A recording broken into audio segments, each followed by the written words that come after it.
హల్లెలూయా హల్లెలూయా. దేవుడు తన కృప నరేంద్ర అలాగే అఖిల పట్ల అనుగ్రహించి వారిని యవన కాలంలో వారికి అనుగ్రహించినటువంటి ఇద్దరు బిడ్డలు, కుమార్తెను అలాగే కుమారుణ్ణి వారు అనుగ్రహించినటువంటి దేవుడు గడిచినటువంటి సంవత్సరముల కాలమంతట్లో తోడుగా ఉండి హానో కనబడేటువంటి బాబుకు ఈ మొట్టమొదటి పుట్టినరోజు శుభ సందర్భంగా దేవుడు వారికి ఇచ్చిన కృపను బట్టి దేవునికి మహిమ కలుగును గాక. హల్లెలూయా హల్లెలూయా. ఒక మాట జ్ఞాపకం చేసుకున్న 69వ కీర్తనలో 30-31 వచనాలు చదువుదాం. 69వ కీర్తన 30-31 వచనం.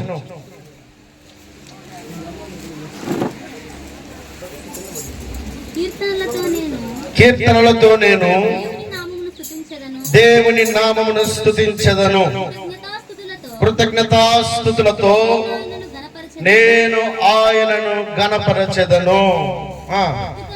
ఎద్దు కంటెను కొమ్ములను డెక్కలను గల కోడె కంటెను అది యెహోవాకు ప్రీతికరము. దేవునికి స్తోత్రం చెల్లిద్దాం. హల్లెలూయా. చివరి లైన్ లో రాయబడినటువంటి మాట ఏమిటి అనంటే ఇది యెహోవాకు ప్రీతికరము. ప్రీతికరమనగా దేవునికి బాగా ఇష్టమైనటువంటి కార్యం ఏమైనా ఉంది అనంటే థ్యాంక్స్ గివింగ్ మాత్రమే, కృతజ్ఞత మాత్రమే. దేవుడు మన పట్ల చేసినటువంటి మేలులు దేవునికి మరలా తిరిగి, దేవా నా జీవితంలో ఈ మేలు చేశావు, నా జీవితంలో ఉపకారము చేశావు, నా జీవితంలో నువ్వు చేసినటువంటి కార్యమును బట్టి నీకు వందనాలయ్యా అని తెలియపరిచే కార్యం ఏదైతే ఉందో అది యెహోవాకు బాగా ప్రీతికరమట.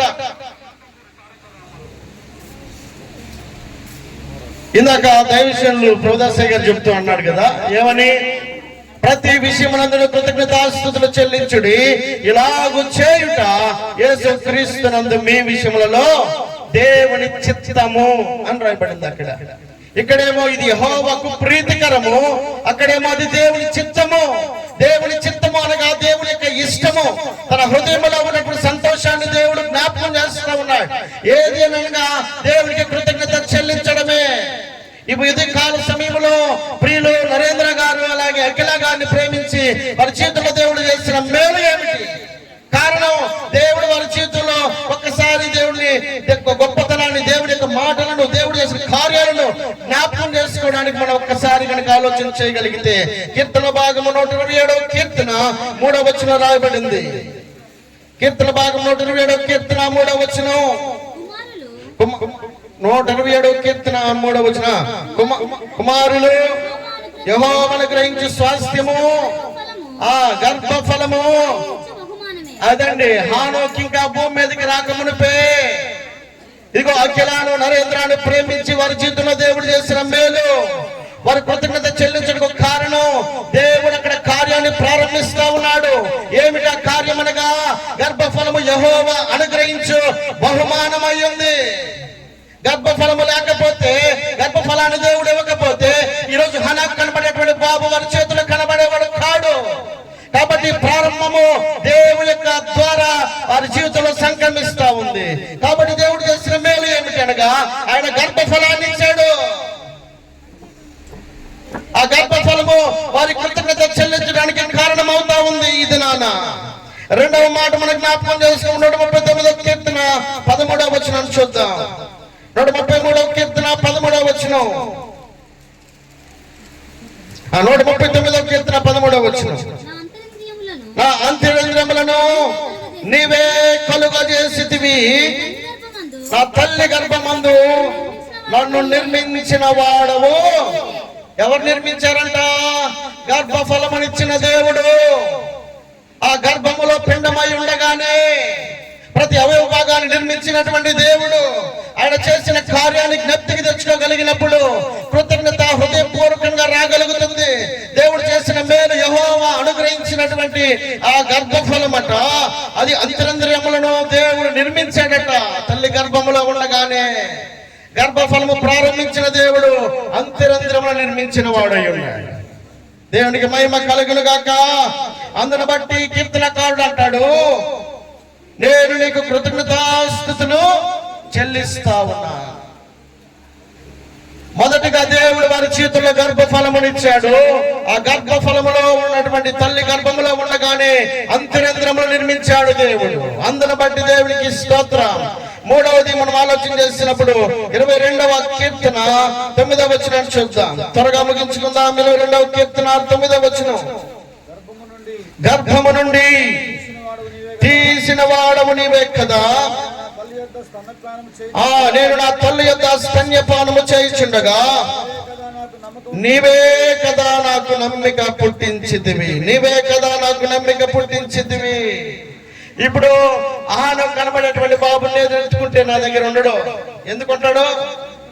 స్పర్శ బాబుకి తెలుసు. మాట్లాడడం రాకపోవచ్చేమో, కానీ ఆ స్పర్శ ఆ తల్లిని తాకుతా ఉంది. కాబట్టి తల్లి గర్భములో ఉండగానే, ఆ గర్భములో నుంచి బయటికి రాగానే దేవుడు చేసిన మేలేమిటి అని అంటే, ఆ తల్లికి బిడ్డకు దేవుడు ఒక అన్యోన్య సంబంధాన్ని అనుగ్రహిస్తా ఉన్నాడు. దేవుడికి మహిమ కలుగును గాక. హల్లెలూయా. నా కుమారుడు ఉన్నాడు. నా కుమారుడు కూడా ఒక పట్టణ తండ్రిని కదా, తండ్రిని కాబట్టి ప్రేమతో ఎప్పుడైనా ఎత్తుకుందామని చెప్పని ఆశపడి దగ్గరికి వెళ్తే బయట వాళ్ళు దోచేసినట్టు దోచేస్తాడు. వాళ్ళ అమ్మ దగ్గర 24 గంటలు ఉంటానికి ఇష్టపడతాడు, కానీ నా దగ్గర ఉండటానికి ఇష్టపడతాడు. ఎందుకంటే తల్లి మీద దేవుడు అనుగ్రహించినటువంటి ప్రేమ లాంటిది. అందుకే అది దేవుని యొక్క వాక్యం సెలవిస్తున్నటువంటి మాట ఏమిటంటే, గర్భము నుండి తీసిన వాడము నీవే. మొట్టమొదటిగా దేవుని వాక్యంలో మనం జ్ఞాపకం చేసేది, గర్భఫలం అనుగ్రహించింది దేవుడే. గర్భములో ఉండగా అవయవ భాగములను అంతరంధ్రములు నిర్మించింది దేవుడే. మూడవది, గర్భము నుండి తీసిన వాడు కూడా ఆయన. ఎంత గొప్ప కార్యం అండి! గర్భము నుండి తీసింది దేవుడే. 3 కార్యాలను మనం చూస్తూ వస్తా ఉన్నాం. కనుక ఆ తరువాత మనం ఆలోచన చేయగలిగినప్పుడు ఆ 121వ కీర్తన 7వ వచనాన్ని చూద్దాం. 127వ కీర్తన 1వ వచనం. 127వ కీర్తన 1వ వచనం. యెహోవా ఇల్లు కట్టించని యెడల దాని కట్టువారి ప్రయాసము వ్యర్థమే.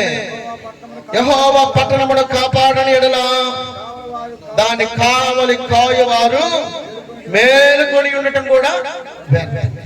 దేవుడు ఏం చేస్తున్నాడు? గర్భఫలం ఇచ్చి, గర్భఫలంలో ఉన్న బిడ్డకు అవయవాలను నిర్మించిన దేవుడు, గర్భఫలములో నుండి ఆ తల్లి గర్భముల నుండి బయటికి తీసిన దేవుడు ఇది ఒక కాపుదలను ఇస్తున్నాడండి. భద్రతని ఇస్తున్నాడు, క్షేమాన్ని ఇస్తున్నాడు, ఆరోగ్యాన్ని ఇస్తున్నాడు. ఆయన తన రెక్కల చాటును భద్రపరుస్తా ఉన్నాడు. ఆయన ఇచ్చిన కాపుదలను బట్టి ఈ దినాలు మనం క్షేమంగా ఉండగలుగుతా ఉన్నాం.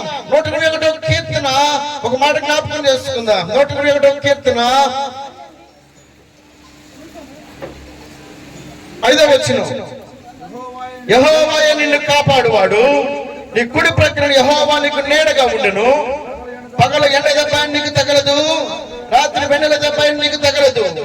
ఏ అపాయమును రాకుండా యెహోవా నిన్ను కాపాడును. ఆయన నీ ప్రాణమును కాపాడును. ఎంత గొప్ప దేవుడండి! కృతజ్ఞత చెల్లించుటకు కారణాన్ని మనం ఆలోచన చేయగలిగినప్పుడు, నరేంద్ర అలాగే అఖిల జీవితంలో దేవుడు చేసిన మేలు ఈ దినాన హనోకు వారి చేతిలో ఉండడానికి కారణమై ఉన్నాడు. కనుక దేవుని స్తుతించడానికి దేవుని వాక్యం సెలవిస్తా ఉంది, యెహోవాకు కృతజ్ఞతాస్తుతులు చెల్లించుడి. అది ఎద్దు కంటేను కోడెల కంటేను అది ప్రీతికరమైనదట. ప్రీతికరమైనది. మనం ఎంత బంగారం తీసుకొచ్చి దేవునికి ఇవ్వాలని మనం ప్రయత్నం చేసినా హృదయంలో కనుక కృతజ్ఞత లేదనుకోండి, అదంతా కూడా హృదయాన్ని బట్టే కదా. ఎంతో కొంత కయ్యూని ఇవ్వలేదా? కయ్యూని ఇచ్చాడు, ఇవ్వకుండా లేడే. ఎంతో కొంత ఇచ్చాడు కదా. మరి దేవుడు అంగీకరించలేదు. హేబేలు ఇచ్చినటువంటి అర్పణ మాత్రం అంగీకరించగలిగాడు. హృదయం ఎక్కడుంది? హృదయం నిండిన దాన్ని బట్టి నోరు మాట్లాడుతుంది. కాబట్టి ఇప్పుడు కయ్యూను దేవుడికి ఇచ్చిన అర్పణ దేవుడు అంగీకరించాల. దేవుడు హృదయాన్ని కోరుకుంటా ఉన్నాడు. హృదయంలో నుండి వచ్చే కృతజ్ఞతను దేవుడు కోరుకుంటా ఉన్నాడు. హృదయంలో నుండి వచ్చేటువంటి దేవుడికి ఇష్టమైన ప్రీతికరమైనటువంటి కృతజ్ఞతని హృదయంలో నుండి నుండి ఈ మధ్యాహ్న కాల సమయం నుండి ప్రారంభించగలిగితే, బిడ్డలు ఎరిగి ఉన్నారు కనుక సేవకుల యొక్క ఆలోచన మేరకు ఈ దినాన మనం అందరం కూడా సమకూడబడి ఉన్నాం. ప్రతి చిన్న విషయాన్ని కూడా సేవకుల యొక్క నిర్ణయాన్ని బట్టి వారు ఫాలో అవుతా ఉంటారు. మా సంఘంలో ఉన్నటువంటి ప్రతి ఒక్కరు కూడా సేవకుని ద్వారా వారి కార్యాలను ప్రారంభిస్తూ ఉన్నారు. అది వారి జీవితాలకు ఎంతో ఆశీర్వాదకరంగా మార్చబడతా ఉంది, దీవెనకరంగా మార్చబడతా ఉంది. స్వచ్ఛతానికి మనం కనుక ఆలోచనను అవకాశం ఇచ్చిన వారం అయితే అది ఏమాత్రం కూడా మన జీవితాలకు ఆశీర్వాదం కాదు. కాబట్టి ఈ మధ్యాహ్న కాల సమయంలో దేవుడు ఈ కుటుంబం పట్ల దేవుడు చేసిన మేలు ఉపకారములను మనం జ్ఞాపకం చేసుకుంటూ మరొకసారి దేవుని స్తోత్రాలు చెల్లిద్దాం. హల్లెలూయా, హల్లెలూయా, హల్లెలూయా.